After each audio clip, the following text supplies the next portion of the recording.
اس وقت جو ہے بادشاہت ایک سیاسی نظام کے طور پہ موجود ہے، اسی طریقے سے جمہوریت بھی ایک سیاسی نظام کے طور پہ موجود ہے، اس طریقے سے پھر اور بھی ورژنس ہیں، ڈکٹیٹرشپ کا بھی ایک ماڈل ہے، ایک پارٹی ڈکٹیٹرشپ کا بھی ماڈل ہے، اب اس کی تفصیلات ہم انشاءاللہ آگے جا کے دیکھیں گے۔ تو یہ ایک ایشو ہے حاکمیت کا، اس کو حل کرنے کے لیے یہ پھر نظام جو ہے ہمارے سامنے بنتا ہے اور اس کی ضرورت پڑتی ہے۔ دوسرا مسئلہ جو کسی بھی معاشرے کو جس کی ضرورت ہوتی ہے وہ یہ طے کرنا کہ مالک کون ہے۔ یہاں پہ ایسٹس جتنے بھی اثاثے ہیں اور جتنا بھی سرمایہ جنریٹ ہو رہا ہے، آپس میں جو بھی ٹرانزیکشنز ہو رہی ہیں، بزنس چل رہا ہے، اس سے جو سرمایہ جنریٹ ہو رہا ہے، اس سب کا مالک کون ہے، ٹھیک ہے۔ تو اس مسئلے کو حل کرنے کے لیے جو نظام مرتب ہوتا ہے اسے معاشی نظام کہتے ہیں۔ دنیا میں ہم دیکھتے ہیں کہ دو بڑے معاشی نظام قائم ہیں، ایک سرمایہ داری نظام ہے، دوسرا اشتراکی نظام ہے، ٹھیک ہے۔ سرمایہ داری نظام میں زیادہ اونرشپ جو ہے وہ ایک فرد کے پاس رکھی گئی ہے، جبکہ اشتراکی نظام میں زیادہ اونرشپ جو ہے وہ ریاست کے پاس ہے۔ تو یہ تھوڑا سا ایک بنیادی فرق ہے۔ کہنے کا مقصد ہے کہ یہ ایک ضرورت ہے، کسی بھی معاشرے کی ضرورت ہے۔ اس طریقے سے کوئی بھی معاشرہ اس کی کچھ اقدار ہوتی ہیں، کچھ ویلیوز ہوتی ہیں جس کے اوپر اسے کھڑا کیا جاتا ہے۔ اس معاملے کو جو طے کرنے کے لیے نظام مرتب ہوتا ہے اسے معاشرتی نظام کہتے ہیں۔ یہ ویلیوز جو ہیں دنیا کے اندر جو بڑی بڑی ویلیوز ہیں جس پہ جو ہے معاشرے چل رہے ہیں، وہ آزادی ہے، مساوات ہے، عدل ہے، ٹھیک ہے، فریڈم، ایکوالٹی اینڈ جسٹس۔ تو یہ بیسیکلی نظام کی ہم نے جو ہے ڈیٹیلز دیکھیں گے، نظام کسے کہتے ہیں۔ ہم نے مذہب کو دیکھ لیا کہ مذہب کسے کہتے ہیں، نظام کو دیکھ لیا کہ نظام دنیا میں جو ہے کتنے قسم کے نظام ہیں اور ان کی ضرورت کیوں ہمیں پیش آتی ہے۔ تو یہ ساری باتیں اب ہم نے دیکھی۔ اب یہاں پہ سوال ہے ہمارے سامنے کہ کیا اسلام صرف مذہب ہے؟ کیا اسلام کے اندر صرف ایمانیات ہیں، عبادات ہیں اور رسومات ہیں اور بس؟ کیا اسلام کے اندر نظام سے متعلق کچھ ہدایات ہیں یا نہیں ہیں؟ یہ ہے سوال جو بہت امپورٹنٹ ہے ہمارے لیے۔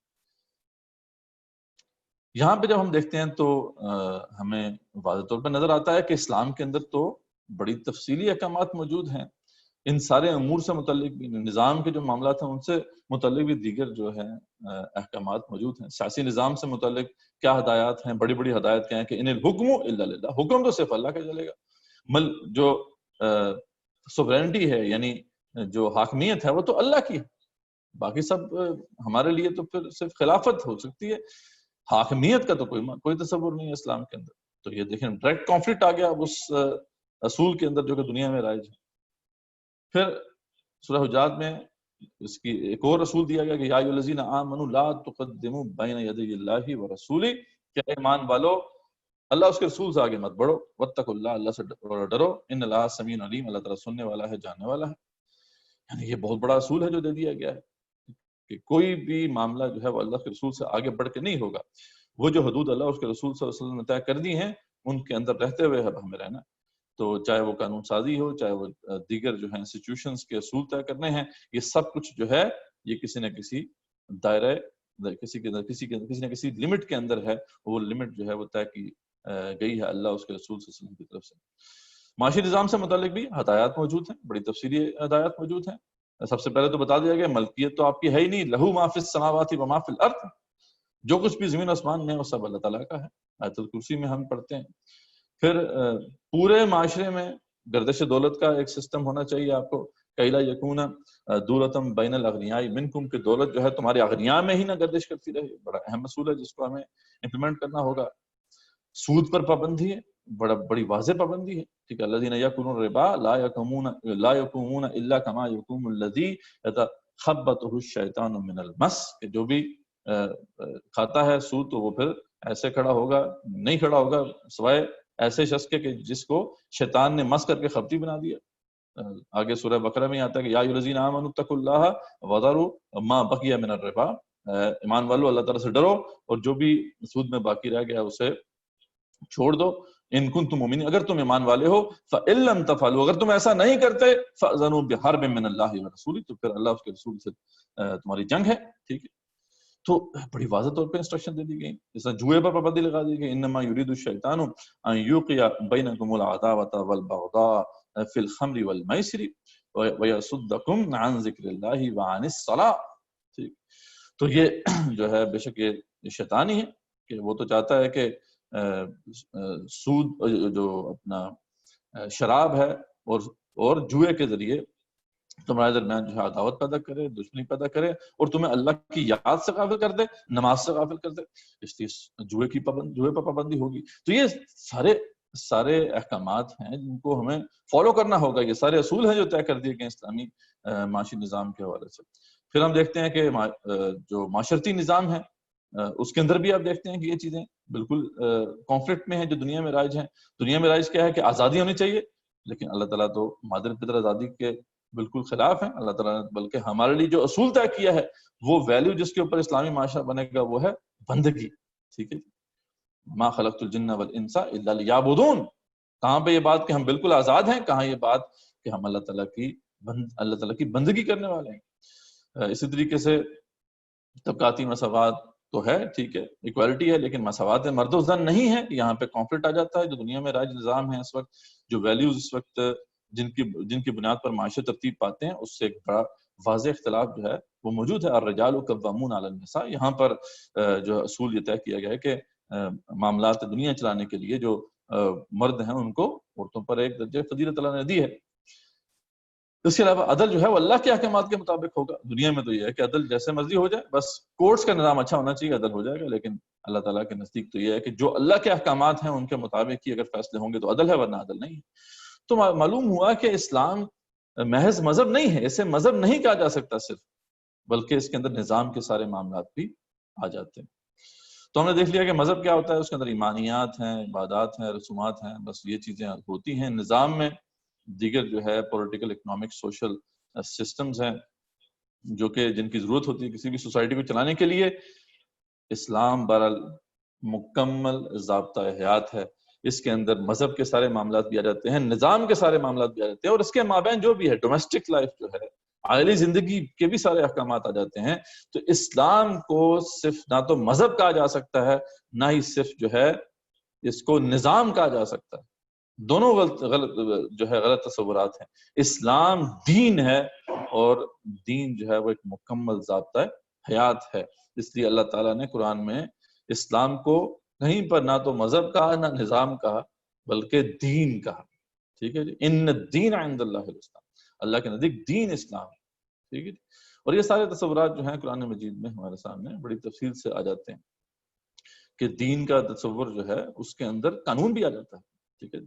یوم الدین ہم اس لیے کہتے ہیں کہ وہ بدلے کا دن ہے، اور دین کا مطلب ایک بدلہ بھی ہے، اور بدلہ کسی کوڈ آف کنڈکٹ کے مطابق ہوتا ہے، ٹھیک ہے۔ سورہ یوسف میں بھی اس کا ذکر ہے کہ جہاں پہ وہ جو دین ملک کا ذکر انہوں نے کیا تھا، کہ یوسف اسلام نے کہا تھا، یوسف اسلام کے بارے میں اللہ تعالیٰ نے کہا تھا کہ یہ بادشاہ قانون کے مطابق تو بنیامین کو نہیں رکھ سکتے تھے اپنے پاس، ٹھیک، لیکن یہ ہے کہ اللہ تعالیٰ نے ان کے لیے ایک تدبیر پیدا کی۔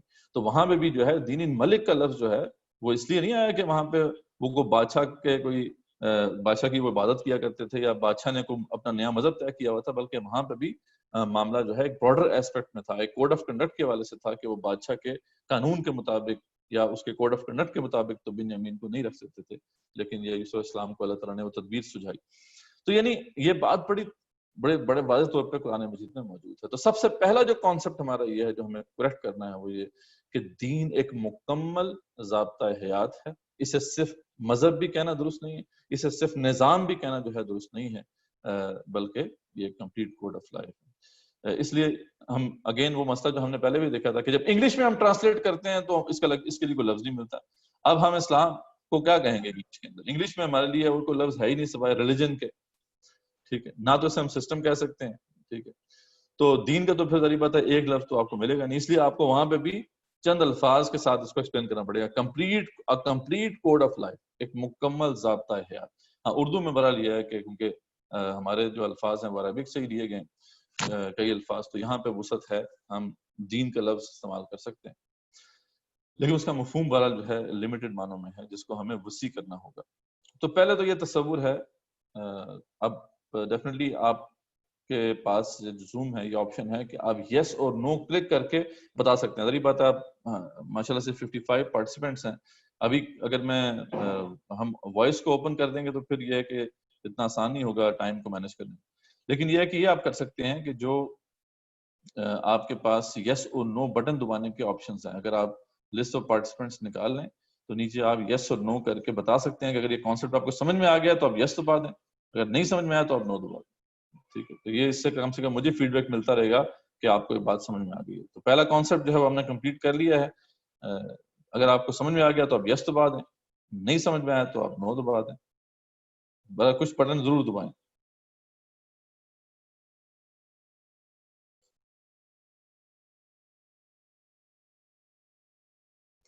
کچھ لوگ جو ہیں ہاتھ کھڑا کر رہے ہیں. کوسچنز انشاءاللہ اینڈ میں آپ نوٹ کر لیں, کوسچن کے لیے انشاءاللہ کوسچن آنسرز کے لیے اینڈ میں ہم اس کو دیکھ لیں گے. ٹھیک ہے, چلیں اوور آل تو چل ٹھیک ہے رسپانس, تو ہم آگے بڑھتے ہیں. اب آتا ہے تصور نمبر 2, سیکنڈ جو کانسیپٹ ہے جس کو ہمیں سمجھنا ہے کہ دین مذہب بنا کیسے. یہ جو کانسیپٹ ہے آج اتنا پرورٹڈ ہو کیسے گیا. تو پہلے تو ہم نے اس کو براڈر کانٹیکسٹ میں دیکھنا ہے کہ اگر آپ صحیح معنوں میں دیکھیں تو جتنے بھی مذاہب تھے, ظاہری بات ہے وہ اپنی اوریجن میں جب اسے دیکھیں گے آپ تو وہ دین ہی تھے. ٹھیک ہے, لیکن بعد میں پھر وہ مذہب میں کنورٹ ہو گئے. تو اصل میں یہ سارا جو فتنہ ہے تاریخ انسانی کا, جسے ایک سب سے بڑا فتنہ کہا جا سکتا ہے, جسے اقبال نے بھی کہا تھا نا کہ ہوئی دیر دین و دولت میں جس جدائی, حوث کی امیری حوث کی وزیری, یا جدا ہو دین سیاست سے تو رہ جاتی ہے چنگیزی, جلال بادشاہی ہو یا جمہوری تماشا ہو, جدا ہو دین سیاست سے تو رہ جاتی ہے چنگیزی. تاریخ انسانی میں جتنی بھی سیولائزیشنز آپ کو نظر آتی ہیں, جتنی بھی امپائرز آپ کو نظر آتی ہیں, ان کے اندر مذہب کا عمل دخل ضرور تھا. یہ تو ایک جو گمراہی آئی ہے نا کہ جس کے اندر مذہب کو بالکل ہی علیحدہ کر دیا گیا ریاستی امور سے یا جو نظام کے معاملات سے, یہ ریسنٹ ٹائمز میں ہمارے سامنے آتی ہے.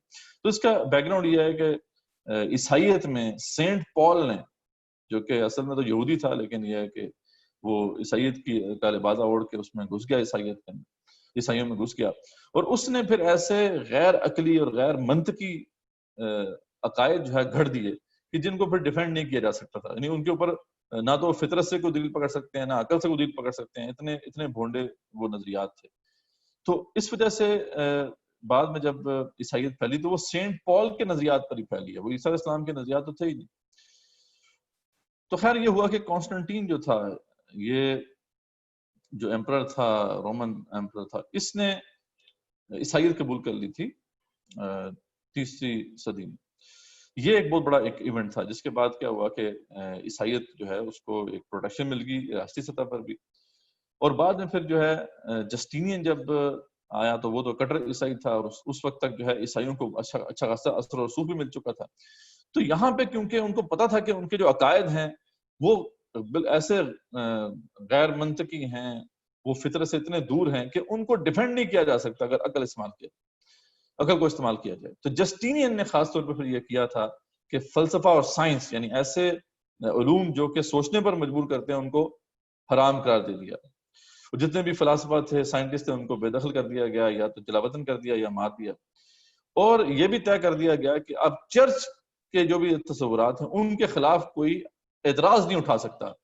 جو اتھارٹی چرچ کی ہے, وہ جو انہوں نے اسٹیبلش کر دیا, وہ آپ سب کو ماننا ہوگا. تو یہ وہ جو ہے دور تھا. پھر یہاں سے جو اگلا دور ہمارے سامنے آتا ہے وہ ڈارک ایجز کا دور ہے. یہ 5th سینچری سے لے کے, یعنی 5ویں صدی سے لے کے 15ویں صدی تک کا جو دور ہے, یہ جو پورا ویسٹ تھا خاص طور پہ جس کا مرکز یورپ تھا, وہ ڈارک ایجز میں چلا گیا. بڑی بات ہے, جب عقل کو استعمال کرنا چھوڑ دیں گے تو پھر یہی حال ہوگا. اب جب اس دوران جو ہے جو استبداد تھا, جو ظلم ہوا ہے, جو جبر تھا, وہ اپنی انتہاؤں کو پہنچ گیا. یعنی یہ دونوں کا ایک تو اکا ہو گیا, جو بادشاہ تھے اور جو پوپ تھے, انہوں نے مل کے جو ہے آپس میں جو ہے یہ باتیں چیزیں طے کر لیں. چرچ پوپ صاحب کو کوئی جو ہے اپنی مرضی کا فیصلہ کروانا ہوتا تو بادشاہ سے کہہ دیتے, بادشاہ کو ان کے سپورٹ میں فیصلہ دے دیتا. اور بادشاہ سلامت نے کوئی اپنی ناجائز کام کرنا ہوتا تو پوپ سے فتویٰ لے لیتے. تو اس طریقے سے جو ہے یہ دونوں جو ہے یہ ایک ہیپی میرج رہی ان کی, اور اس کے تحت پھر عوام جو تھے وہ پس گئے. اس لیے جب اس میں آخرکار ایک وقت آتا ہے کہ یہ جو لاوا پکتا رہتا ہے اور اس سے ریشن ہوتا ہے, تو یہ ہوا پھر 15 سینچری میں پھر ایک ریشن ہوا. اس میں بہت اہم کردار مارٹن لوتھر کا ہے. یہ جو تھا جرمنی میں اس نے ایک بڑی تحریک کی بنیاد رکھی اور بغاوت کر دی اس سارے ظلم کے خلاف. اور اس حوالے سے پھر دو بڑی تحریکیں ہمارے سامنے آتی ہیں. ایک تو ریفارمیشن کی تحریک جس کا بانی مارٹن لوتھر تھا, یہ چرچ کے خلاف ایک بغاوت تھی. اور ایک رینیسانس کی تحریک تھی جو کہ تحریک احیاء العلوم بھی جسے کہا جاتا ہے. وہ بیسیکلی وہ جو تصور تھا کہ فلسفہ اور سائنس کو حرام کر دیا جائے, اس کے خلاف ایک بغاوت تھی. اور دوبارہ سے عقل کی طرف جو ہے وہ توجہ کی گئی کہ ہم نے اب انٹلیکٹ کو استعمال کرنا ہے. ان دونوں طریقوں یعنی ریفارمیشن اور رینیسانس کا پھر حاصل یہ نکلا یا اس کا نتیجہ یہ نکلا کہ مذہب جو ہے وہ اس کی بنیادیں بالکل ختم ہو کے رہ گئی ویسٹ کے اندر. کیونکہ یہ جب دوبارہ سے انہوں نے ایک ریزسٹ کیا اس پورے فکری استبداد کے خلاف یا جو بھی یہ ظلم ہو رہا تھا, تو اس میں پھر انہوں نے کہا کہ اصل وجہ یہ مذہب بنی تھی. بیسیکلی مذہب کی وجہ سے ہم جو ہے 1000 سال کی ڈارک ایجز میں رہے. تو ایک نفرت تھی مذہب کے خلاف. دوسرا جو انہوں نے اعتراضات اٹھائے اس دور میں مذہب کے اوپر, اس کو ڈیفینڈ کرنے کے ذریعے باتیں پہلے بھی وہ تو عقائد اتنے جو ہے غیر عقلی تھے اور غیر فطری تھے کہ ان کو کبھی بھی ڈیفینڈ نہیں کیا جا سکتا تھا. تو اس لیے وہ چرچ جو تھا وہ ناکام رہا ان اعتراضات کو ڈیفینڈ کرنے میں. تو اس لیے کیا ہوا کہ وہاں پہ مذہب کی امپورٹنس ختم ہو کے رہ گئی اور ایک نئی تہذیب کی بنیاد رکھی گئی جس میں پہلی دفعہ ایسا ہوا کہ مذہب کو بالکل بے دخل کر دیا گیا. تو یہ بیسیکلی وہ عوامل ہیں یعنی وہ فیکٹرز ہیں جن کو سمجھنا بہت ضروری ہے اس کانسیپٹ کو سمجھنے کے لیے جو بعد میں ہمارے سامنے آتا ہے. Separation of church and state کا جو تصور ہے, اس تصور کا بھی جو بانی ہے وہی مارٹن لوتھر ہی ہے. اس نے کہا تھا کہ خدا کی 2 کنگڈمز ہیں, 2 کنگڈم کانسیپٹ پیش کیا تھا اس نے. وہیں سے پھر یہ separation of church and state کا معاملہ ہوا, ریاست اور جو ہے چرچ کو علیحدہ کر دیا جائے.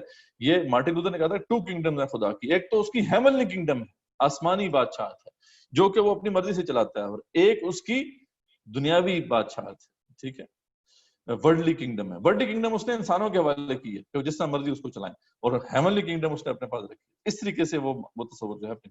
تو اس کانسیپٹ کو بھی سمجھنا بہت ضروری ہے کہ یہ کیا بیک گراؤنڈ تھا جس میں پھر جو ہے کیا پس منظر تھا جس میں یہ تصور جو ہے یہ پروان چڑھا.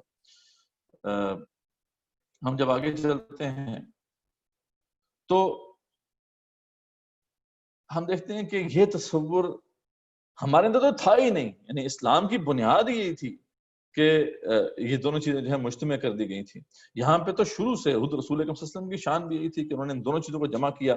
ان کی عظمت کو جو پرکھنے والے لوگ ہیں وہ یہی تو کہتے ہیں کہ he was supremely successful in both religious and secular domains. یعنی مذہبی لحاظ سے بھی وہ کامیاب ترین انسان تھے, اور دنیاوی جو سیکولر ڈومین ہے, ریاستی جو معاملات ہیں یا نظام سے متعلق معاملات ہیں, ان میں بھی وہ جو ہے کامیاب ترین انسان ہے. تو انہوں نے تو اس چیز کو مجتمع کیا تھا, جمع کیا تھا. یہی چیز صحابہ کرام کے اندر نظر آتی ہے, اور یہ پورا جو ہماری اسلامی تاریخ ہے اس میں کبھی بھی یہ تصور نہیں رہا. لیکن انفارچونیٹلی جب خلافت عثمانیہ ختم ہو گئی تو اس کے بعد یہ تصور, کیونکہ ظاہری بات ہے ہم غلام ہیں, جو آقا قوم ہے اس نے جو طے کر دینا ہے ہم نے اسی پہ چلنا ہے. جیسے میں نے پہلے آپ کو بتایا, تو وہ اقبال کہتے ہیں نا کہ جو غلام ہوتا ہے اس کی اپنی سوچ نہیں ہوتی ہے. غلامی کیا ہے؟ فقط ذوق حسن و زیبائی سے محرومی. جسے زیبا کہیں آزاد بندے ہے وہی زیبا, یعنی زیبا وہی ہے, صحیح چیز وہی ہے جسے آزاد بندے صحیح کہتے ہیں. غلام تھوڑی یہ جج کر سکتا ہے کہ صحیح ہے غلط. تو اس لیے ہمارے ہاں بھی اس غلامی کی وجہ سے یہ تصور جو ہے گھس گیا. ہم نے بھی مسجد اور ریاست کو علیحدہ کر دیا, اور اس کے کچھ اور عوامل بھی تھے. ٹھیک ہے, اس کا سب سے بڑا فیکٹر یہ تھا کہ اگر مذہب کی آپ دعوت دیتے ہیں تو حکمران طبقات کے لیے کوئی خطرہ نہیں ہے. اسلام کے بدترین دشمنوں کی بھی تائید آپ کو حاصل ہے. آپ دیکھتے ہیں کہ ویسٹ کے اندر وائٹ ہاؤس میں افطاریاں ہوتی ہیں, ٹھیک ہے, اور وہاں پہ بڑے بڑے اجتماعات ہوتے ہیں, اصلاحی اور تبلیغی اجتماعات ہوتے ہیں, کوئی مسئلہ نہیں ہے. آپ ان کے چرچ جو ہیں ان کو مسجد میں تبدیل کر دیتے ہیں, کوئی مسئلہ نہیں. ہاں, دین کی دعوت آپ پیش کریں گے تو پھر آپ کو پتہ ہے کیا ہے, آپ کے لیے تو جگہ جگہ پر مختلف قسم کی جو گالیاں ہیں, آپ کو فنڈامنٹلسٹ کہا جائے گا, ٹیررسٹ کہا جائے گا, اچھوت بنا دیا جائے گا. حکمران طبقات جو ہے ان کو آپ براہ راست ساری باتیں چیلنج کر رہے ہیں, پوری دنیا سے ٹکر لینی پڑے گی. اس حوالے سے بے شمار کتابیں آپ کو نظر آئیں گی ویسٹ کے اندر. وہ تو کہتے ہیں ہمیں اسلام سے خطرہ نہیں ہے, لیکن یہ جو ریڈیکل اسلامسٹ ہیں, یہ وہ جو اسلام کو ایک مکمل ضابطہ ہے سمجھتے ہیں, ہمیں ان سے مسئلہ ہے. اور واقعی مسئلہ ہونا بھی چاہیے. اقبال نے بڑے سادگی سے اس بات کو بیان کر دیا کہ اس سے بڑھ کر کیا ہے فکر و عمل کا انقلاب. اس سے بڑھ کر اور کیا فکر و عمل کا انقلاب؟ بادشاہوں کی نہیں اللہ کی ہے یہ زمین اللہ کی ہے, یہ بادشاہوں کی نہیں ہے. یہ چھوٹی بات ہے کہنا. تو دوسرا بڑا فیکٹر, ایک تو وہ غلامی کی وجہ سے بھی وہ تصور ہمارے اندر آ گیا.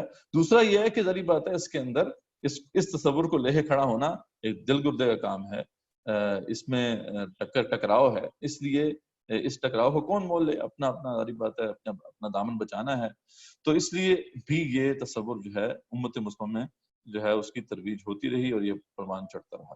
تو یہ تصور نمبر 2 ہے جو ہم نے کمپلیٹ کر لیا ہے، یہ جس کو سمجھ میں آ گیا ہے وہ کائنڈلی جو ہے یس دبا دے، یا نہیں سمجھ میں آیا تو نو دبا دے، تاکہ مجھے فیڈ بیک مل جائے۔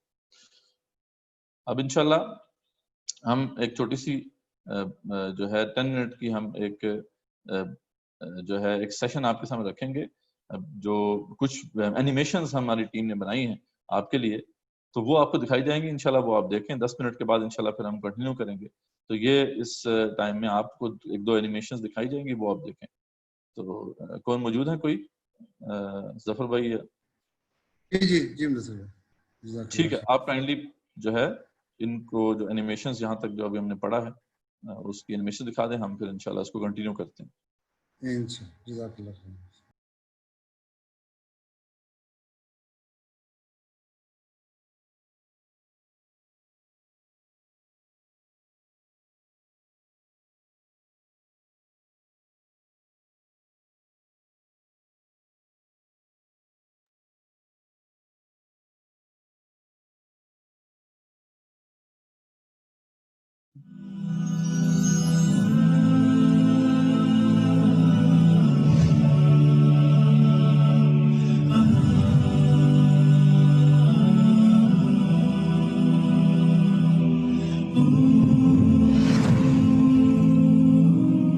آج دنیا میں مذہب یا ریلیجن کے عام تصور کو عقائد، عبادات، کچھ معاملات اور کچھ رسومات کا مجموعہ سمجھا جاتا ہے۔ جیسے عیسائیت ایک مذہب ہے اور اس کے اپنے عقائد ہیں، جس میں تثلیث کا عقیدہ، کفار کا عقیدہ اور عیسیٰ علیہ السلام کو خدا کا بیٹا ماننے جیسے عقائد شامل ہیں۔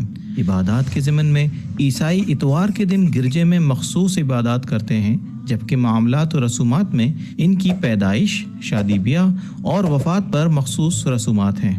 اسی طرح یہودیت بھی ایک مذہب ہے اور اس کے بھی اپنے عقائد، عبادات، رسومات اور معاملات سے متعلق بھی کچھ ہدایات موجود ہیں۔ بین ہی یہی معاملہ ہندو مت، بدھ مت اور دیگر مذاہب کا بھی ہے۔ یہ بات آج پوری انسانیت مان چکی ہے کہ مذہب کا تعلق محض ہماری انفرادی زندگی سے ہے اور یہ ہر انسان کا ذاتی مسئلہ ہے جس میں کسی کو بھی مداخلت کا حق نہیں ہے۔ نیز یہ بھی مان لیا گیا ہے کہ ہماری اجتماعی زندگی یعنی سیاسی، معاشی اور معاشرتی نظام میں مذہب کا کوئی عمل دخل نہیں ہے۔ حالانکہ تاریخ انسانی میں کبھی ایسا نہیں ہوا کہ انسانوں کی اجتماعی زندگیوں میں مذہب کو کلیتاً نکال دیا جائے۔ اس گمراہی کا آغاز مغرب میں 16ویں صدی عیسوی میں مارٹن لوتھر نے کیا۔ بدقسمتی سے یہ باطل تصور آج امت مسلمہ میں بھی سرایت کر چکا ہے، حالانکہ اسلام ازروِ قرآن مذہب نہیں بلکہ دین ہے۔ جب بھی کوئی انسانی معاشرہ وجود میں آتا ہے تو 3 اہم مسائل پیدا ہوتے ہیں جن کو حل کیے بغیر کوئی معاشرہ بھی نہیں چل سکتا۔ پہلا مسئلہ یہ ہوتا ہے کہ اس معاشرے کا حاکم کون ہوگا۔ اس مسئلے کے حل کے لیے دنیا میں 2 قسم کے نظام رائج ہیں۔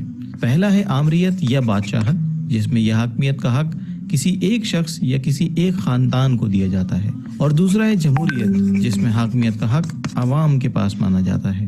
لیکن سوال یہ ہے کہ کیا دین اسلام ان دونوں تصورات کو قبول کرتا ہے؟ جس کا جواب بغیر کسی شک اور شبے کے نام ہے، کیونکہ اسلام میں حاکمیت کا حق صرف اور صرف اللہ کا ہے، جبکہ انسانوں کے پاس محض نیابت یا خلافت ہے۔ دوسرے لفظوں میں یہ حکم دینے کا اختیار نہ تو کسی ایک شخص کے پاس ہے اور نہ ہی عوام کے پاس، بلکہ یہ حق صرف اور صرف اللہ کا حق ہے۔ ہمارے لیے بطور نائب اللہ کے تمام احکامات نافذ کرنا ضروری ہیں۔ ہاں، جہاں اس کی طرف سے کوئی حکم موجود نہ ہو تو ہمارے پاس قانون سازی کا اختیار ہے۔ انسانی معاشرے کا دوسرا مسئلہ یہ ہوتا ہے کہ اس میں سرمایہ اور اثاثوں کی ملکیت ریاست اور فرد کے درمیان کس طرح تقسیم ہوگی۔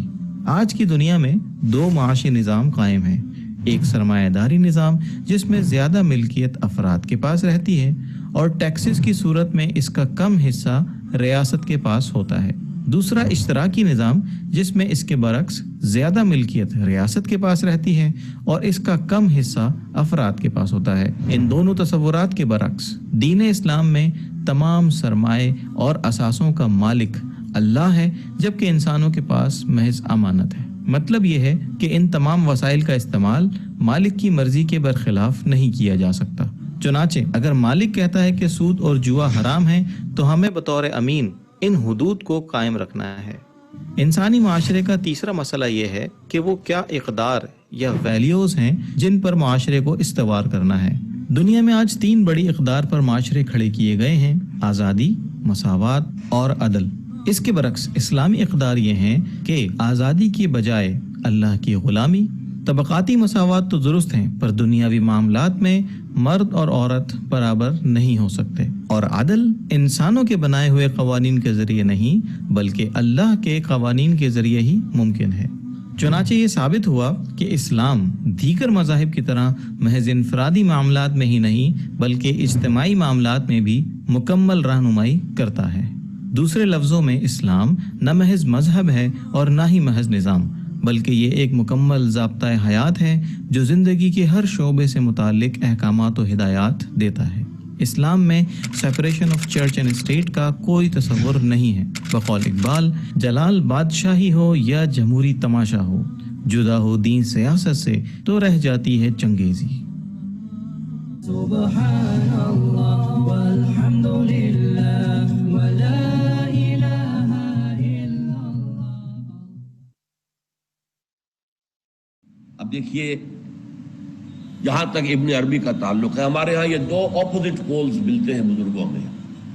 ایک انتہا پر ابن تیمیہ ہے رحمۃ اللہ علیہ، جن کے بارے میں نے آپ کو بتایا کہ انہوں نے اس طرح سمجھا ہے، اس طرح اترتا ہے اللہ جیسے میں یہ ممبر سے اتر رہا ہوں، یہ زیادتی ہے۔ لیکن بہرحال ایک فکر، ایک سوچ ہے۔ قرآن اور حدیث کے بہت بڑے عالم تھے، بہت بڑے عالم، بہت بڑے عالم۔ دوسری انتہا پر ابن عربی ہیں، جن کا فلسفہ میں نے آپ کو بتایا۔ تمام صوفیاء ابن عربی کو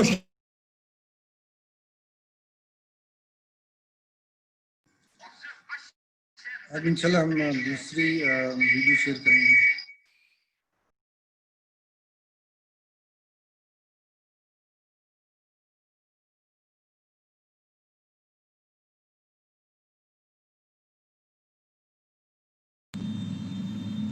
وہ ابن تیمیہ کے فالوورز ہیں ان عقائد میں۔ ان کے ہاں تصور کیا ہے؟ اللہ تعالیٰ ہر جگہ اگر ہے تو صفاتی اعتبار سے، ذاتی اعتبار سے وہ تو اپنی جگہ عرش پر ہے، 7ویں آسمان کے اوپر عرش ہے، عرش کے اوپر کرسی ہے، کرسی پر وہ ہے۔ دین اسلام کا صحیح تصور سمجھنے کے بعد ہم دینی فرائض کو سمجھنے کی کوشش کرتے ہیں۔ یہ عام تصور ہے کہ نماز، روزہ، حج، زکوٰۃ جیسے فرائض کی ادائیگی، والدین، بیوی، بچوں اور دیگر رشتہ داروں کے حقوق کی پاسداری، حرام خوری اور سود جیسے معاملات میں احتیاط یا مختصراً خود اللہ کا بندہ بننے کی کوشش جنت میں پہنچا دے گی۔ لیکن یہ تصور درست نہیں ہے۔ خود اللہ کا بندہ بننا یا بندگی رب کے علاوہ دوسروں کو دین حق کی دعوت دینا بھی اس امت پر فرض ہے۔ سورۃ العصر میں اللہ تعالیٰ نے حق اور صبر کی تلقین کو اخروی نجات کے لیے لازمی قرار دیا ہے۔ اسی طرح اچھائی کا حکم دینا اور برائی سے روکنا، امر بالمعروف و نہی عن المنکر، یہ وہ ذمہ داری ہے جس کی عدم ادائیگی پر اللہ تعالیٰ نے سابقہ قوموں کو ملعون قرار دیا اور سخت عذاب سے دوچار کیا۔ یہی بات محمد رسول اللہ صلی اللہ علیہ وسلم نے ایک حدیث میں ارشاد فرمائی کہ بنی اسرائیل میں بگاڑ اس وقت پیدا ہوا جب انہوں نے نہی عن المنکر کو چھوڑ دیا۔ ویسے تو ہر امت پر یہ ذمہ داری کسی نہ کسی صورت میں عائد رہی ہے، لیکن امت مسلمہ کو تو یہ امتیاز حاصل ہے کہ اس کو اللہ تعالیٰ نے خود کار رسالت کی ذمہ داری ادا کرنے پر معمور کیا ہے۔ آدم و حوا علیہم السلام کو جنت سے نکالتے وقت اللہ نے وعدہ کیا تھا کہ انسانوں کی رہنمائی کے لیے اللہ پیغمبر بھیجتے رہیں گے۔ سورۃ النساء کی آیت نمبر 165 میں اللہ تعالیٰ نے پیغمبروں کو بھیجنے کی یہ حکمت فرمائی کہ اگر اللہ ایسا نہ کرتا تو بنی نوح انسان کے پاس اللہ کے خلاف یہ حجت رہتی کہ ان تک بات نہیں پہنچی تھی۔ گویا کہ یہ پیغمبروں کا لامتناہی سلسلہ تھا جو رسول اکرم صلی اللہ علیہ وسلم پر آ کر ختم ہو گیا۔ تو سوال یہ پیدا ہوتا ہے کہ اب اللہ تعالیٰ کی طرف سے اتمام حجت کون کرے گا؟ چنانچہ اللہ تعالیٰ نے وہ عظیم ذمہ داری جو اس سے پہلے انبیاء اور رسل کو دیے رکھی تھی اب اجتماعی طور پر اس امت کے سپرد کر دی ہے۔ سورۃ الحج کی آیت نمبر 78 میں اجتباء کے واضح لفظ کے ساتھ اللہ تعالیٰ نے اس امت کو کار رسالت کی ذمہ داری کے لیے چن لیا ہے، اور جیسے رسولوں کو اپنی امت کے اوپر گواہی دینی ہوگی ویسے ہی اس امت کو پوری نوع انسانی پر گواہی دینی ہوگی۔ بات یہاں ختم نہیں ہوتی، بلکہ اس سے آگے بڑھ کر ہم نے محض دین کی دعوت ہی نہیں دینی بلکہ اس کے احکامات کو بالفعل قائم بھی کرنا ہے۔ اقامت دین کے لیے پہلے سے موجود نظام اور اس پر قابض حکمرانوں کے خلاف لڑائی کر کے ان کو زیر کرنا ناگزیر ہے۔ چنانچہ اللہ کا یہ حکم ہے کہ وَقَاتِلُوهُمْ حَتَّى لَا تَكُونَ فِتْنَةٌ وَيَكُونَ الدِّينُ كُلُّهُ لِلَّهِ کہ اس وقت تک باطل نظام کے محافظوں سے لڑائی جاری رہے گی جب تک دین کل کا کل اللہ کے لیے نہیں ہو جاتا۔ یہ کوئی نفلی کام نہیں ہے بلکہ یہ بھی دیگر فرائض کی طرح ایک اہم فرض ہے جسے اللہ تعالیٰ نے لفظ کتبہ کے ذریعے واضح کر دیا ہے۔ یہ ظلم نہیں تو اور کیا ہے کہ آج کتب علیکم الصیام تو ہمیں یاد ہے، پر کتب علیکم القصاص اور کتب علیکم القتال جیسے فرائض ہم فراموش کر چکے ہیں۔ اللہ نے تو حکم دیا تھا کہ پورے کے پورے اسلام میں داخل ہو جاؤ، لیکن ہم نہ بندگی مکمل کر رہے ہیں، نہ دعوت دین مکمل دے رہے ہیں، اور نہ ہی مکمل دین کو قائم کر رہے ہیں۔ یہی وجہ ہے کہ ہم اللہ کے اس قانون کی زد میں آئے ہوئے ہیں جس کا ذکر سورۃ البقرہ کی آیت نمبر 85 میں آیا کہ دنیا میں ذلت اور رسوائی اور آخرت میں شدید عذاب کا سامنا۔ دوسرے لفظوں میں ازروئے قرآن اگر ہم کل دین کی بندگی، کل دین کی دعوت اور کل دین کو قائم کرنے کے لیے جہاد فی سبیل اللہ نہیں کرتے اور ان تینوں کاموں کے لیے تن من دھن نہیں لگاتے تو ہماری اخروی نجات ناممکن ہے۔ اگلی اینیمیشن میں ہم جہاد و قتال فی سبیل اللہ کو تفصیل سے سمجھنے کی کوشش کریں گے۔ سبحان اللہ والحمد للہ۔ السلام علیکم ورحمۃ اللہ وبرکاتہ۔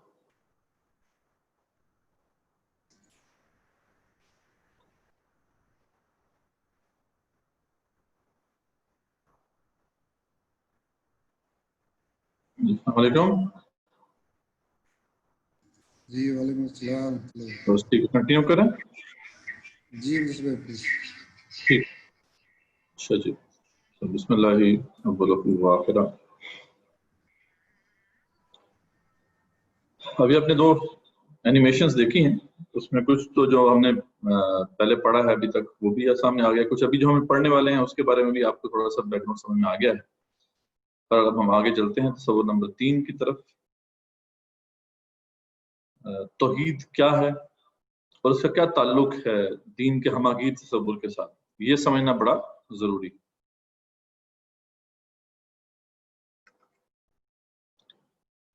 تو اس طرح سے ہم دیکھتے ہیں تو ہمیں معلوم ہوتا ہے کہ توحید صرف یہ نہیں ہے کہ اللہ تعالیٰ کو ایک مان لیا بس، اس کو خالق مالک رازق مان لیا، بلکہ توحید کا جو ہماگیر تصور ہے وہ کیا ہے کہ آمنت باللہ کما ہوا باسمائہ وصفاتہ وقبلت جمیع احکامہ اقرارا باللسان وتصدیق بالقلب، یعنی اللہ تعالیٰ کو تمام اسماء و صفات کے ساتھ ماننا،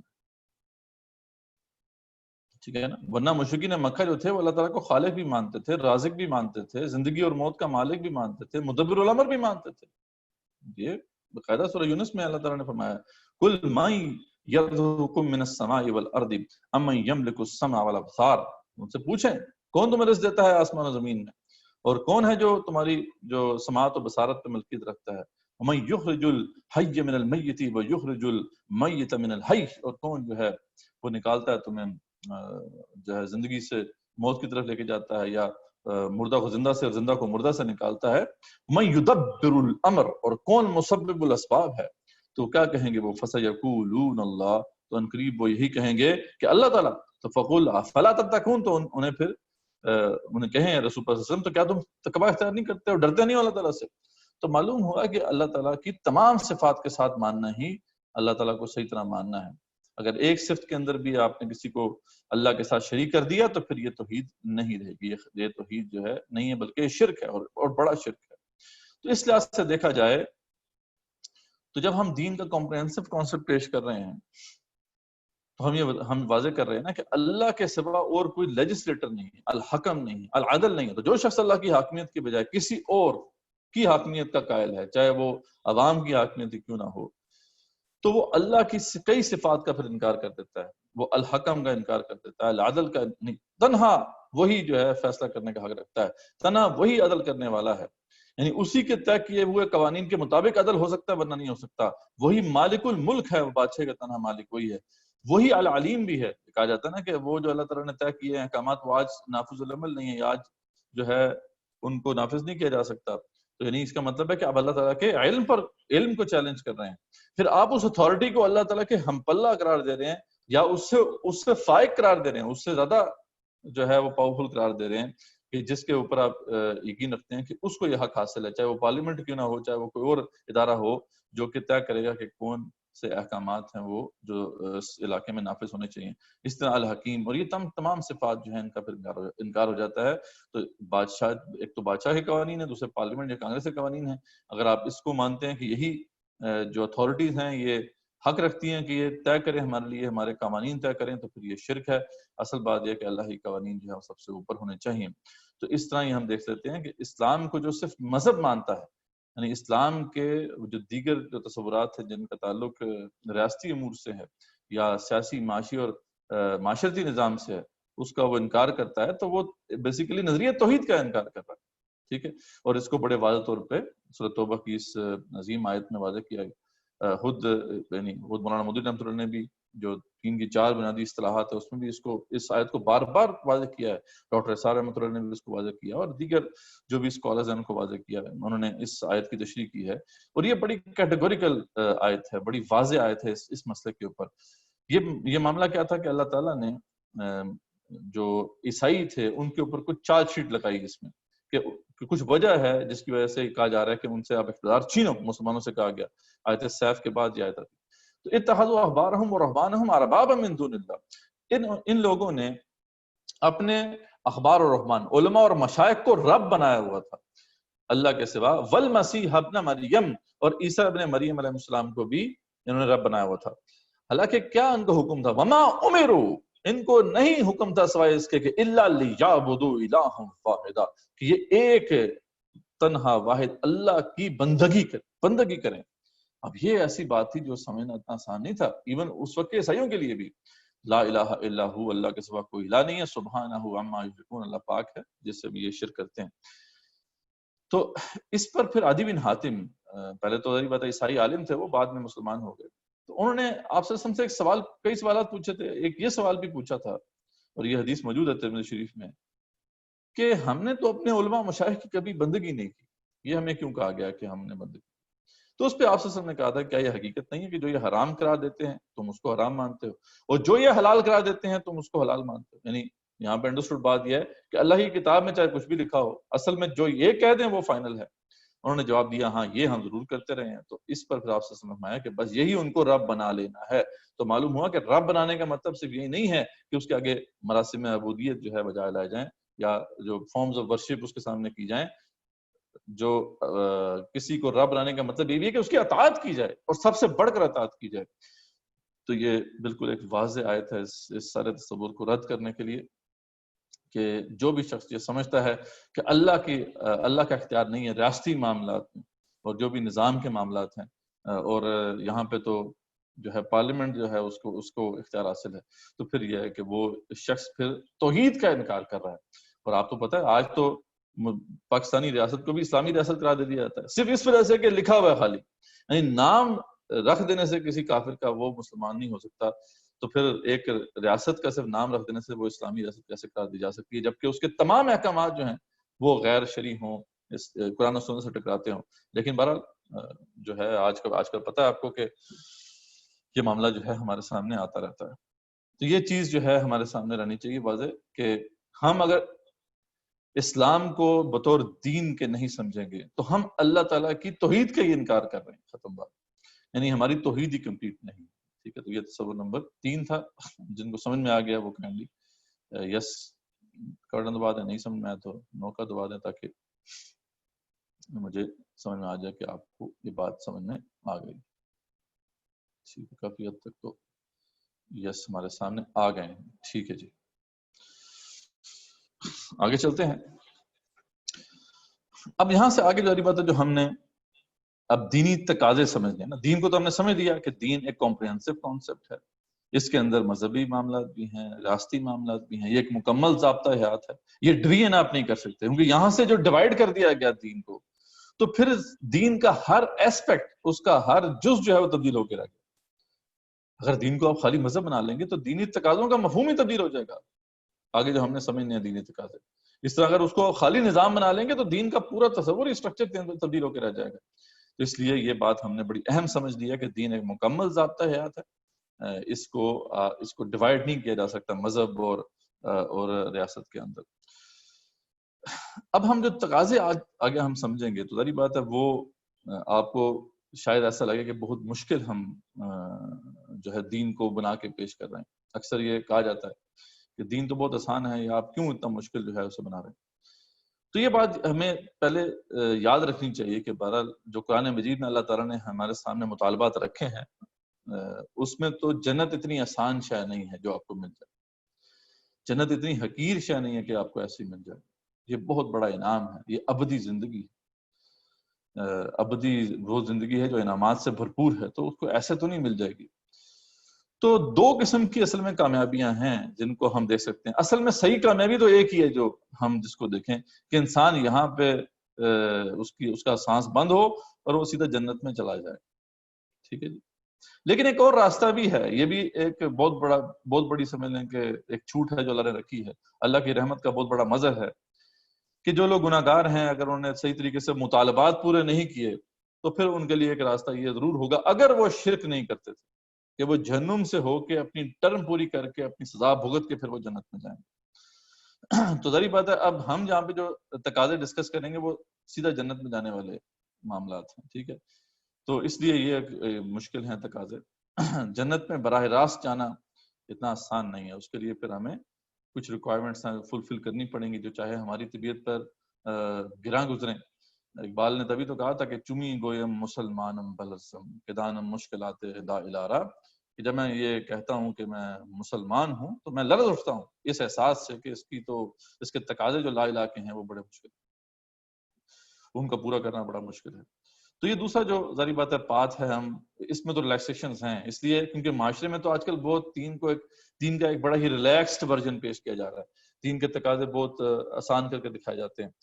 تو بہرحال ٹھیک ہے, اگر تو شرک سے بچے ہوئے ہیں, یعنی شرک کو اللہ کبھی معاف نہیں کرے گا, یہ ہم پہلے دیکھ چکے ہیں.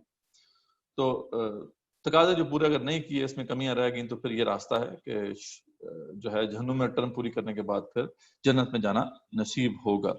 اس پہ پوری امت کا کنسنسس ہے, اجماع ہے کہ یہ لوگ پھر آخرکار اپنے سزا بھگتنے کے بعد پھر چلے جائیں گے. لیکن جو کفر کر دیا کسی نے, وہ دار اسلام سے نکل گیا, یا اس نے شرک اکبر کا ارتکاب کر دیا, تو پھر اب وہ کبھی بھی جو ہے وہ کوالیفائی نہیں کر سکتا جنت کے لیے. تو یہ جب آگے ہم ڈسکشن کریں گے دینی تقاضوں کے حوالے سے, تو اس بات کو مد نظر رکھنا بہت ضروری ہے. ٹھیک ہے. تو آگے چلتے ہیں.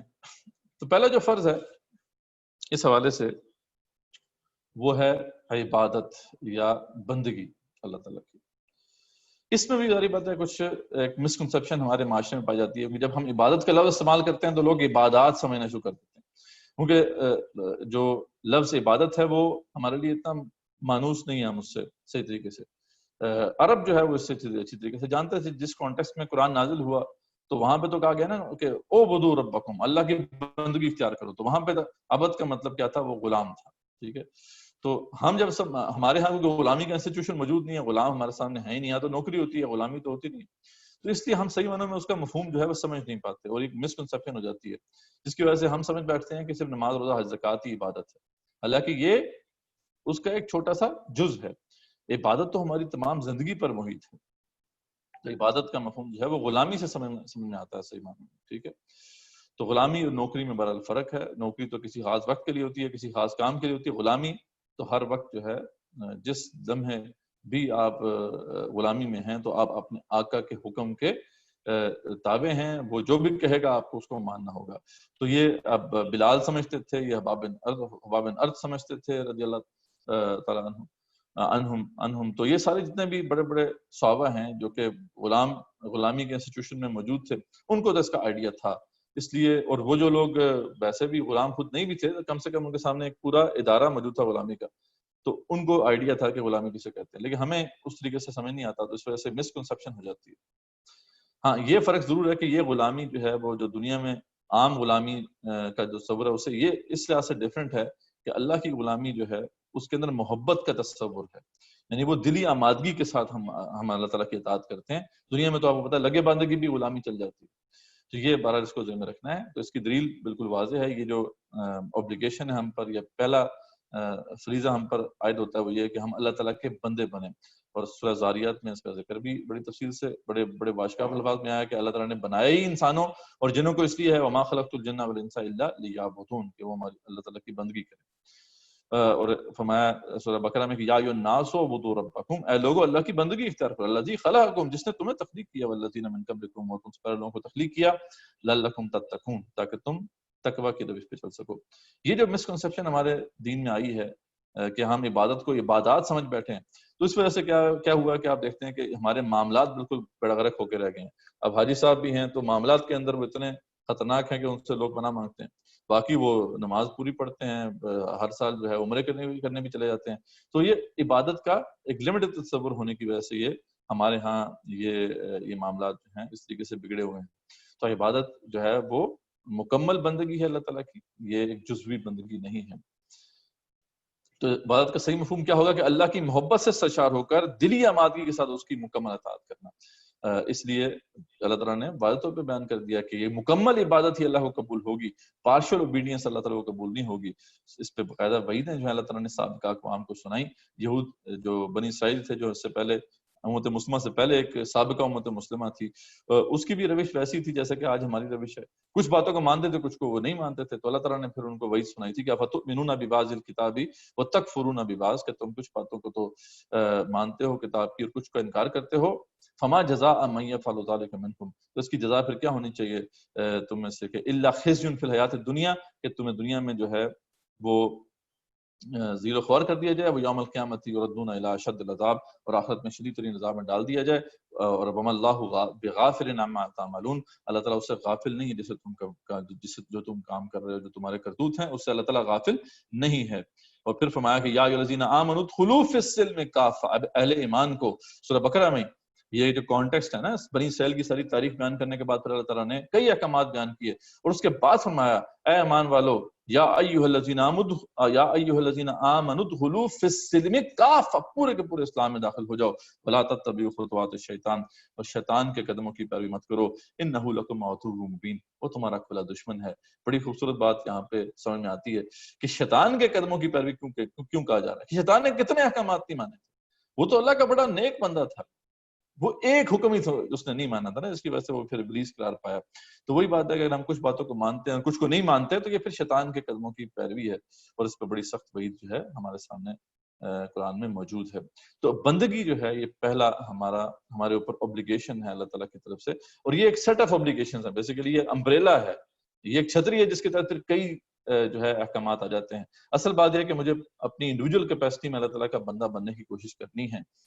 نماز, روزہ, حج, زکوٰۃ, عبادات کے علاوہ پھر سارے معاملات بھی اس میں آ جاتے ہیں. ٹھیک ہے جی, تو یہاں تک ہی ہم رکھتے ہیں. ہمارا ٹائم جو ہے یہاں تک اب ختم ہوا. آگے کوشچن آنسرز بھی ہم نے کرنے ہیں.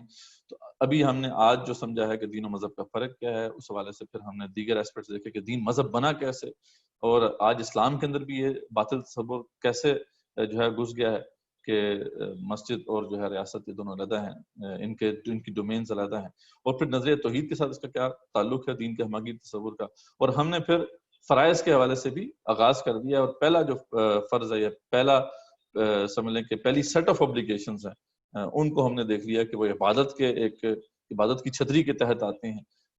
کہ اللہ تعالیٰ کا ہم نے خود بندہ بننا ہے، اس کی ہر بات کو ماننا اور اس پہ عمل کرنا ضروری ہے ہمارے نزدیک، اگر ہم اخروی نجات چاہتے ہیں انشاءاللہ۔ اب اس سے آگے پھر ہم نیکسٹ ویک لے کے چلیں گے۔ ابھی تک جو ہم نے سمجھا ہے اب اس کے اوپر کویشچنس ہم آپ کے لیں گے اور ان کو پھر آنسر دینے کی کوشش کریں گے۔ جی، تو کورس کوآرڈینیٹر آپ سے کوآرڈینیٹ کریں گے انشاءاللہ اس حوالے سے۔ جزاک اللہ خیر مدثر بھائی۔ اچھا، کچھ ساتھی جو ہمارے نئے آئے ان کو بھی تھوڑا سا انسٹرکشنز کلیئر کر دوں کوشچن اینڈ آنسر کی۔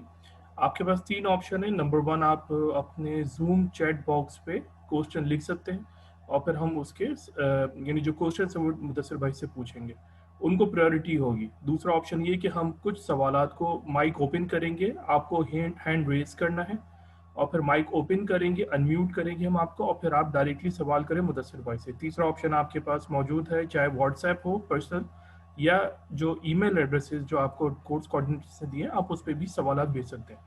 تو مدثر بھائی، پہلا سوال میرے پاس آیا ہے عرفان اللہ انجم کی طرف سے۔ جی، سوال یہ کہ اگر ایک انسان اسلام کو دین سمجھتا ہے لیکن نفاذ کے لیے عملی طور پر کچھ نہیں کرتا ہے، کیا ایسا انسان کامیاب ہو سکتا ہے؟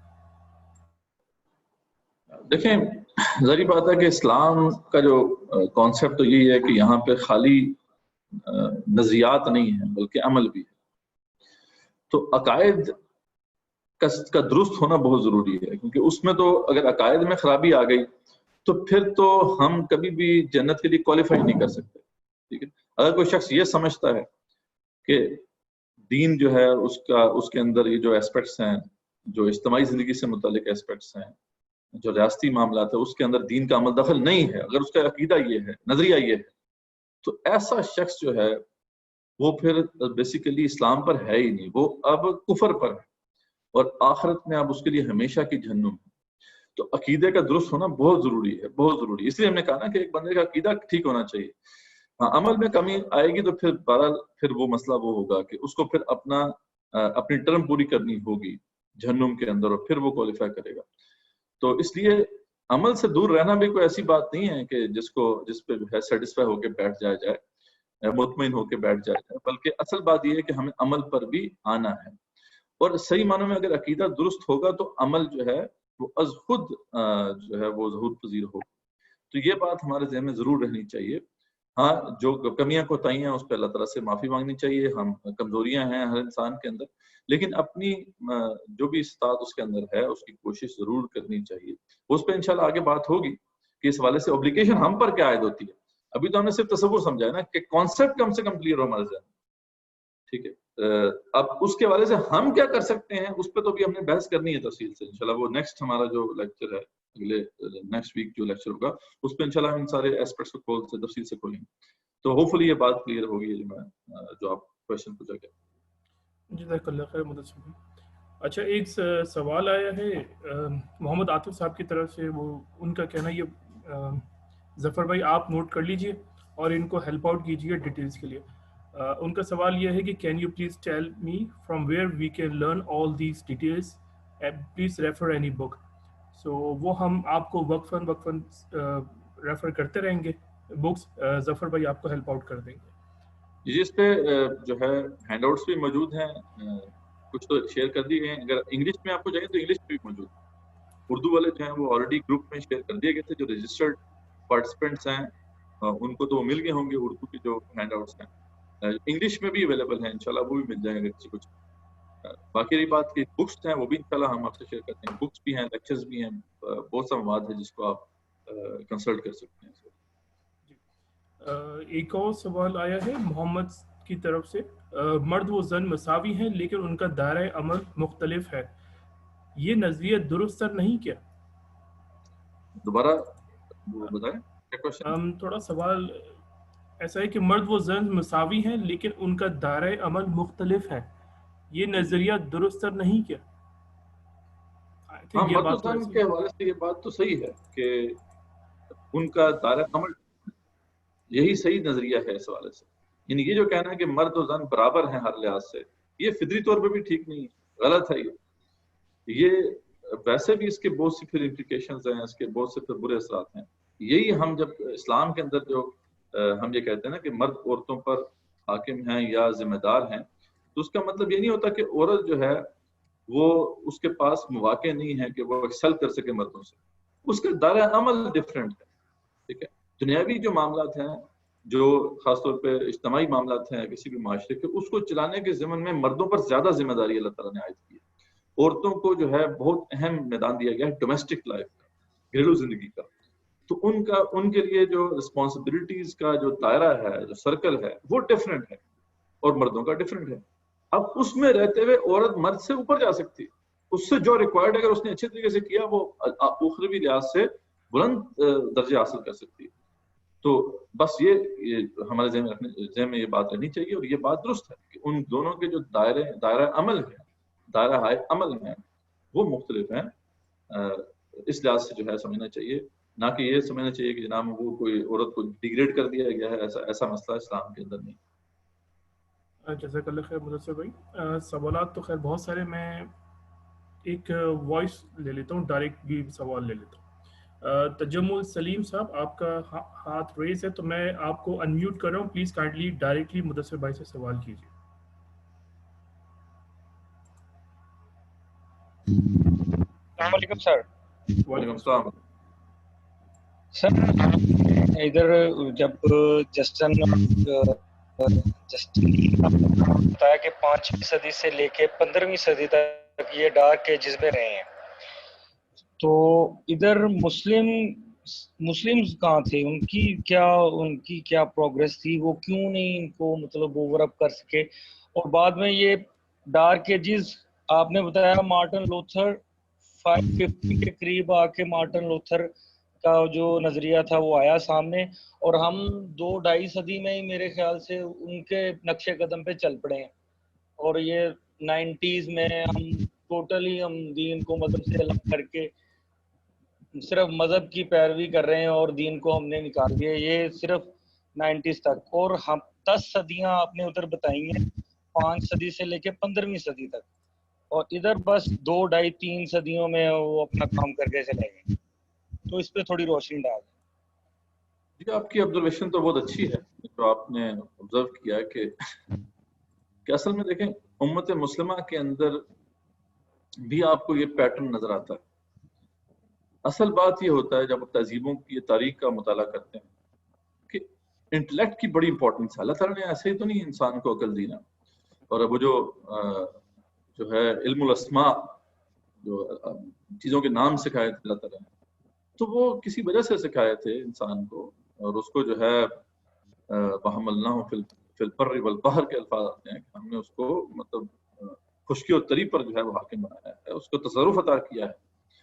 تو اب یہ بات انٹلیکٹ سے ہی انفولڈ ہوتی ہے, یعنی آپ عقل کا استعمال کریں گے تو ان جو فورسز آف نیچر ہیں ان کے اوپر آپ سلوط قائم کر سکتے ہیں. دنیا کے معاملات ایسے ہی اللہ نے رکھے ہیں, اور وہ انٹلیکٹ کے استعمال کرنے سے ہی ہوتا ہے. تو وہاں پہ جب ایسا ہوا کہ ایسے من گھڑت عقائد مطلب جو ہے دین میں ان کے دین میں داخل کر دیے گئے جن کو پھر ڈیفینڈ کرنا عقل سے ممکن نہیں تھا, تو عقل کا استعمال جو ہے وہ ختم کرنا پڑا. اور عقل جب ختم ہو جائے گی, عقل کا استعمال نہیں رہے گا, تو پھر ظاہر بات ہے وہی حال ہوگا جو یورپ کا ہوا. خود اب عالم اسلام میں بھی آپ دیکھ رہے ہیں نا اس وقت ایسا فینومنا ہمارے سامنے انفولڈ ہو رہا ہے. ہمارے ہاں بھی جو ہے 1100 اور 1200 کے درمیان کے دور میں ایک حادثہ رونما ہوا. اس سے پہلے کا دور خلافت بنو عباس تک کا جو دور ہے وہ ہماری گولڈن ایج ہے. آپ نے کہا نا کہ پیچھے مسلمان کدھر گئے, تو اسلام نے تو اسی تصور کو رد کیا تھا. اسلام آیا ہی اس تصور کو رد کرنے کے لیے تھا کہ یار من گڑت روایات جو ہیں اور توہمات کو چھوڑو. وَلَا تَقْفُ مَا لَيْسَ لَكَ بِهِ عِلْمٌ إِنَّ السَّمْعَ وَالْبَصَرَ وَالْفُؤَادَ كُلُّ أُولَٰئِكَ كَانَ عَنْهُ مَسْئُولًا. یہ قرآن نے کہا تھا کہ تمہیں سماعت دی گئی ہے, بصارت دی گئی, مطلب سماعت بصارت کے جو کیپیبلٹیز دی گئی ہیں اور سوچنے کی صلاحیت دی گئی ہے, اس کے بارے میں سوال ہوگا کیوں نہیں تم نے اس کو استعمال کیا. اور کتنی دفعہ بار بار قرآن میں اس بات کو آیا کہ نہ چلو ان چیزوں کے اوپر آنکھیں بند کر کے. انبیاء رسول علیہ السلام دعوت دیا کرتے تھے تو ریشنل, یعنی ان کی جو دعوت تھی وہ ریشنل تھی, یہ نہیں تھی کہ جناب آنکھیں بند کر کے آپ ہمارے پیچھے چل پڑیں. ہر نبی نے یہ کہا ہے اپنے لوگوں کو, بے شمار اس میں ایگزامپل دی جا سکتی ہیں کہ ہاتھوں برہانہ تو من کو صادقین یا اما انزل اللہ بہا من سلطان, اللہ کی طرف سے کوئی سلطان تمہارے پاس نہیں ہے, کیوں عقائد پہ چل رہے ہو. تو اسلام کی اسپرٹ اگر دیکھی جائے وہ یہی تھی کہ عقل کو استعمال کرنا ہے. اسلام جو ہے ایسا دین ہے, اس کے جو عقائد ہیں وہ اتنے مسلمہ حقائق ہیں کہ وہ فطرت سے بھی بالکل ہم آہنگ ہے, عقل سے بھی ہم آہنگ ہے, ہمیں اس سے گھبرانے کی ضرورت نہیں تھی. لیکن ہمارے ہاں بھی بہرحال یہ ہوا کہ خاص طور پہ خلافت ابن عباس, جسے ہم پینیکل کہا جاتا ہے کہ اسلامک گولڈن ایج کہتے ہیں, اس میں تو عقل کو استعمال عمل دخل بھی آ سکتا, لیکن بعد میں کچھ ایسے حالات رونما ہوئے معتزلہ کی وجہ, معتزلہ نے عقل کا غلط استعمال کرنا شروع کر دیا. ایک تو یہ کہ جہاں پہ عقل کو استعمال نہیں کرنا چاہیے تھا وہاں عقل کو استعمال کرنا شروع کر دیا, جس کی وجہ سے عقل سے جو ہے ایک طرح سے بودھ پیدا ہوا, ایک ریئیکشن ہوا. یہاں پہ پھر جو صوفی تھاٹ تھی وہ مطلب داخل ہو گئی, جس کی بنیاد اسلام میں نہیں تھی. تو آہستہ آہستہ پھر یہاں پہ بھی انٹلیکٹ کی امپورٹنس ختم ہونا شروع ہو گئی, اور ہم جو ہے آہستہ آہستہ بہرحال جو خلافت عثمانی نے ہمیں سہارا تو دیا, لیکن وہ پھر چیز واپس نہ آ سکی, اور یہ پھر over the period of time یہ چیزیں ختم ہوگی. آج آپ دیکھیں کہ کوئی وجہ تو ہے نا, 1 بلین مسلمان ہیں, 1 بلین مسلمان جو ہیں ان میں سے ایک بھی اچھا سائنٹسٹ ہمیں نہیں ملتا, کوئی ایک بھی ایسا اچھا فلسفی نہیں ملتا جو کہ دنیا میں جو ہے جس کی امپورٹنس اس کی سے ہو. تو کیونکہ ہم نے ظاہر بات ہے اپنے عقائد کو بھی اس بنیاد پہ رکھ لیا ہے کہ بس آنکھیں بند کر کے چلنا ہے. اس لیے جب یہ تصورات کسی بھی تصور, یہ موضوع بہت طویل ہے, میں اس کے ساتھ عدد تو نہیں کر سکا آپ کے سوال کے ساتھ, لیکن یہ بات بس موٹی بات یہ ہے کہ جس بھی تہذیب کے اندر یہ تصور آ جائے کہ بھئی ہم نے آنکھیں بند کر کے مذہبی عقائد کو ماننا ہے, ہم نے تو اس پہ کوئی انٹلیکٹ کا استعمال نہیں کرنا, تو وہ مزاج پوری قوم کا بن جاتا ہے. پھر انٹلیکٹ کو استعمال کرنا حرام ٹھہرتا ہے, یا کم سے کم جو ہے وہ مطلوب ٹھہرتا ہے, اور اس کے بعد پھر یہ حالت ہوتی ہے جو کہ ہوئی. تو بس یہ تھوڑی سی بات تھی. انہوں نے دیکھیں جیسے اس بات کو پکڑ لیا تو فوراً جو ہے ان کو غلبہ حاصل ہوا, لیکن نقصان کیا ہوا کہ انہوں نے جو ہے مذہب کو بالکل رد کر دیا, کیونکہ ان کے مذہب کے اندر بہرحال اس کی گنجائش نہیں تھی کہ وہ ریشنلی جسٹیفائبل. تو ہمارے ہاں بہرحال ایسا مسئلہ نہیں ہے, لیکن انفارچونیٹلی ہمارے ہاں بھی اب یہ تصور آ گیا, اس کو دور کرنے میں ٹائم لگے گا. اگر نہیں کیا ہم نے تو یہ زوال ہی ہے ہمارا, پھر ہمارا مقدر جو ہے وہ زوال ہی ہے. یہ ہوپفلی میں نے بات کو واضح کر. جزاک اللہ خیر مدثر بھائی. اچھا مدثر بھائی, کچھ سوالات آئے ہیں چیٹ باکس پہ, میں چاہوں گا کہ آپ اس کی سوالات کے جو جوابات ہیں مختصراً دے دیجیے. بہت سارے لوگوں نے ریز بھی کیے ہوئے ہیں. اچھا اسی ٹاپک سے ریلیٹڈ ہو رہا ہے, دیکھیں 5 منٹ تک ہم کر لیتے ہیں. جی, اسی سے ریلیٹڈ ایک بڑا بہتر سوال کیا حماد جہانگیر صاحب نے کہ وہ کون سے عقائد ہیں جو سینٹ پال نے انٹروڈیوس کرائے تھے جن کو ڈیفینڈ کرنا ناممکن ہے. تو اسی سے ریلیٹڈ ایک سوال ہے. جی ایک تو ظاہری بات ہے کہ یہ اس نے الوہیت کا تصور عیسیٰ علیہ السلام سے منسوب کر دیا. اب ظاہری بات ہے عیسیٰ علیہ السلام تو انسان تھے, سب جانتے ہیں, وہ کھاتے پیتے تھے, سب کچھ کرتے تھے. تو پھر بحث شروع ہوگی کہ یار یہ تو پھر انسانی کرتے تو انسان ہیں, انسانوں کی طرح کھاتے پیتے تھے, تو یہ خدا کیسے ہو گئے؟ تو بحث شروع پڑی کہ بھائی ان کی اب الوہیت بھی ثابت کرنی ہے اور ان کی انسانیت بھی ثابت, بشریت بھی ثابت کرنی ہے. تو اس میں بحث چلتی رہی. بعد میں پھر اس سے وہ تدریس کا قصہ نکل آیا کہ جی یہ بیسیکلی تینوں علیحدہ بھی ہیں. یہ خدا یعنی جو ہے جو ہمارے عیسیٰ علیہ السلام ہیں, اور ایک طرف خدا ہے, اور فادر اور سن اور ہولی گوسٹ, یہ جو ہیں تینوں علیحدہ. پھر ہولی گوسٹ کا تصور بعد میں آ گیا کہ ظاہری بات ہے وہ جبرائیل علیہ السلام کی امپورٹنس تھی بڑی اس لحاظ سے, تو خدائی اسپرٹ کا تصور بیچ میں داخل ہو گیا اس لحاظ سے. تو پھر یہ بات سامنے آئی کہ یہ تین جو ہیں وہ علیحدہ بھی وجود رکھتے ہیں اور یہ ایک وجود بھی ہیں. اب ظاہری بات ہے اگر وہ تین علیحدہ وجود رکھتے ہیں تو ایک نہیں ہو سکتے, ایک ہیں تو پھر تین نہیں کہا جا سکتا انہیں. اب یہاں بحث چل پڑی کہ ایک میں تین اور تین میں ایک.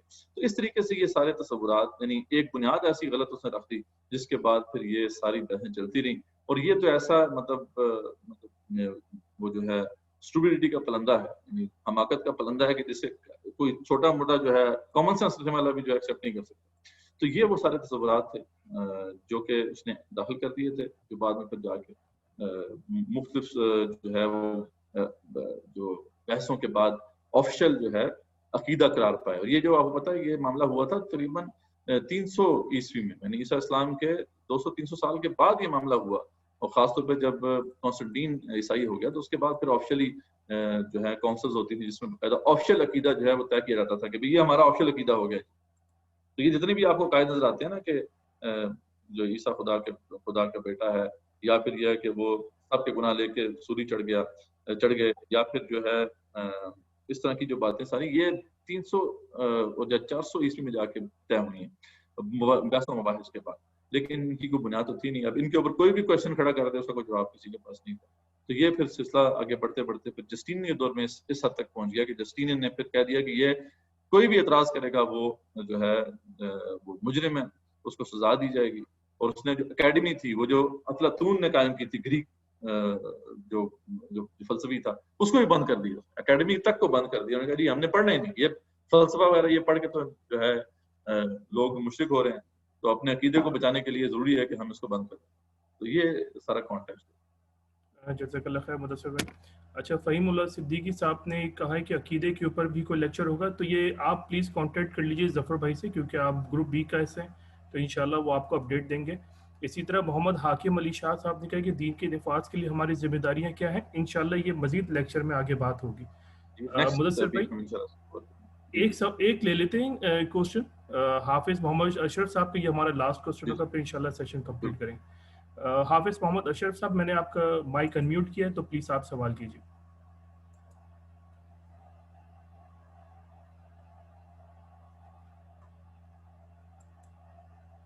جی حافظ صاحب. جی حافظ محمد اشرف صاحب سوال کیجیے.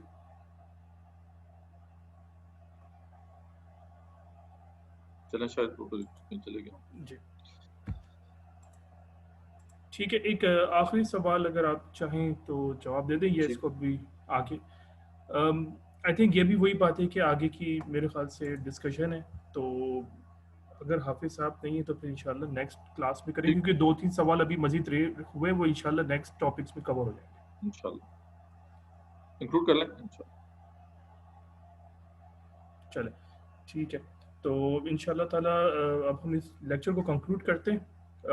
گروپ اے جو ہیں ان کو کوآرڈینیٹ میں کروں گا, اور ہمارا ایک سیپریٹ گروپ ہے, انشاءاللہ ہم اس میں تمام چیزیں شیئر کریں گے. جو گروپ بی ہے ظفر بھائی اور ارمغان بھائی کا, وہ انشاءاللہ آپ سے کانٹیکٹ کریں گے. باقی جو بھی ڈیٹیلس ہے پلیز جو نئے گروپس ہے اس پہ فالو اپ کریں. ٹھیک ہے, جزاک اللہ خیر. انشاءاللہ نیکسٹ ویک پھر دوبارہ ملاقات.